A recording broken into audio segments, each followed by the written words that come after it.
suddenly looked like a lifeline. I justified the decision to Webb by pointing out that Cambodia was integral to my studies of India, and the countries influenced by India. Webb looked at me, a flicker of a smile in her eyes. She had been through so much more than my sad tale. Then she laughed out loud. She had done the self-same thing, bought a one-way ticket from Sydney to Saigon with no idea whether she would find a job in the war zone. "You'll do fine," she said. And that was that. I left the next day. Phoa was waiting for me at Phnom Penh's Poikintong airport, from where she drove me into the city. I was dazzled by the city's beauty, the golden spire of the Buddhist temples and the shaded sidewalk cafes, but mostly by Phoa's self-confidence. The friend who had shared dosa and thick chai with me in Delhi was now a war correspondent, with an office, interpreters, a manager, and a desk for me. That day, I was under the wildly mistaken impression that it was normal for young women to show up in Indochina and become battlefield reporters. In my backpack, I carried a careful selection of paperback books on the war, and one hardcover, Fire in the Lake by Frances FitzGerald, the American woman who had made her name as a reporter in Vietnam. I thought I was ready. I was 25 years old and had no idea what I had gotten myself into. Phoa was expelled from Cambodia 3 months later at the beginning of April. In the middle of a massive American bombing campaign, she published her investigation revealing that the United States Embassy was illegally directing the pilots. Washington was furious. The U.S. ambassador Emery Swank told her boss that Miss Phoa distorted the U.S. role and activities in Cambodia, and it would be best if she stays out of Cambodia.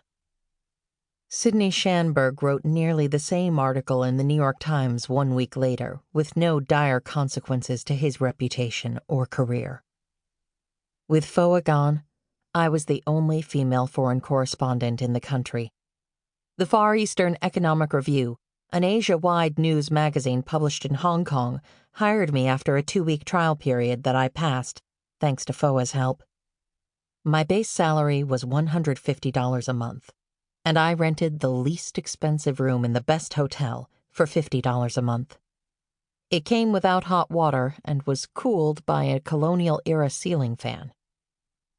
I had arrived in time to cover the escalation of the American bombing campaign in support of the Cambodian government army that was fighting the guerrilla Khmer Rouge with machine guns, rockets, and mortars, the heavy artillery of war. I was paralyzed the first time I saw the smoldering wreckage from a bombing campaign. Tropical palms were reduced to black stubs. The carcass of a water buffalo lay bloated in a cratered rice field. Displaced villagers told me they had no idea why fire had fallen from the sky.